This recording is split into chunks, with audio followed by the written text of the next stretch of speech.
Hello, everyone, and congratulations to the class of 2020, as well as your parents, your teachers, and everyone who helped you get to this day. I never imagined I'd be giving a commencement speech with no live audience from my backyard, but it's giving me a much deeper understanding for what our YouTube creators go through.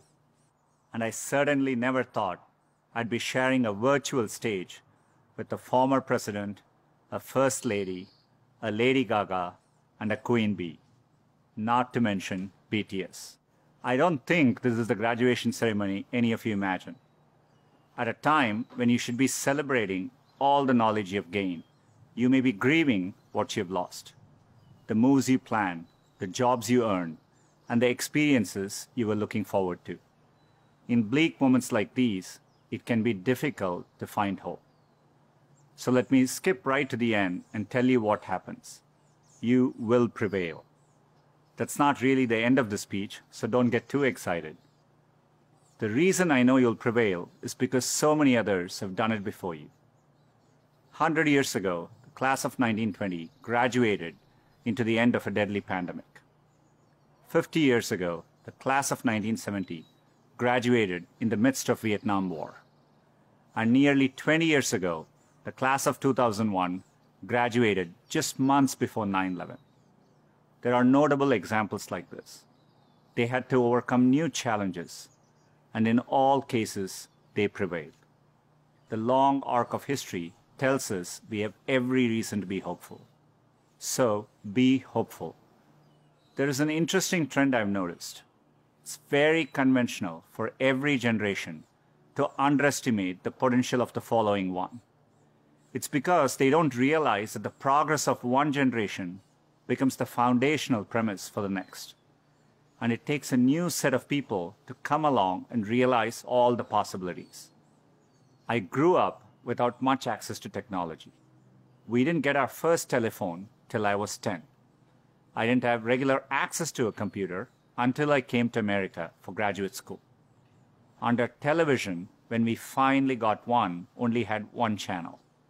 So imagine how awestruck I am today to be speaking to you on a platform that has millions of channels.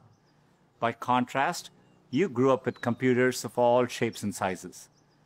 The ability to ask a computer anything, anywhere, the very thing I've spent my last decade working on, is not amazing to you. That's okay. It doesn't make me feel bad. It makes me hopeful. There are probably things about technology that frustrate you and make you impatient. Don't lose that impatience. It'll create the next technology revolution and enable you to build things my generation could never dream of. You may be just as frustrated by my generation's approach to climate change or education. Be impatient. It'll create the progress the world needs. You will make the world better in your own way, even if you don't know exactly how. The important thing is to be open-minded so that you can find what you love. For me, it was technology. The more access my family had to technology, the better our lives got. So when I graduated, I knew I wanted to do something to bring technology to as many others as possible. At the time, I thought I could achieve this by building better semiconductors. I mean, what could be more exciting than that? My father spent the equivalent of a year's salary on my plane ticket to the US so I could attend Stanford. It was my first time ever on a plane. But when I eventually landed in California, things weren't as I had imagined. America was expensive. A phone call back home was more than $2 a minute, and a backpack cost the same as my dad's monthly salary in India. And for all the talk about the warm California beaches, that water was freezing cold. On top of all that, I missed my family, my friends, and my girlfriend, now my wife, back in India. A bright spot for me during this time was computing. For the first time in my life, I could use a computer whenever I wanted to. Completely blew my mind.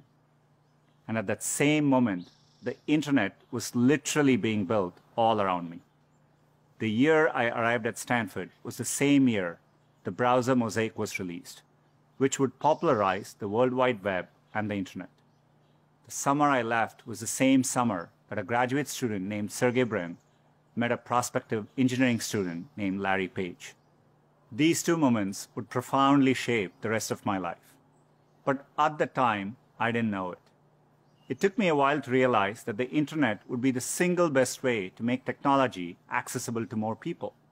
And as soon as I did, I changed course and decided to pursue my dreams at Google. Inspired by the wonder that first browser created in me, I led the effort to launch one called Chrome in 2009 and drove the effort to help Google develop affordable laptops and phones so that a student growing up in any neighborhood or village in any part of the world could have the same access to information as all of you. Had I stayed the course in graduate school, I'd probably have a PhD today, which would have made my parents really proud, but I might have missed the opportunity to bring the benefits of technology to so many others. And I certainly wouldn't be standing here speaking to you as Google's CEO. Believe me when I say I saw none of this coming when I first touched down in the state of California 27 years ago. The only thing that got me from there to here, other than luck, was a deep passion for technology and an open mind. So take the time to find the thing that excites you more than anything else in the world, not the thing your parents want you to do, or the thing that all your friends are doing, or that society expects of you. I know you're getting a lot of advice today, so let me leave you with mine. Be open, be impatient, be hopeful. If you can do that, history will remember the class of 2020, not for what you lost, but for what you changed. You have the chance to change everything. I'm optimistic you will. Thank you.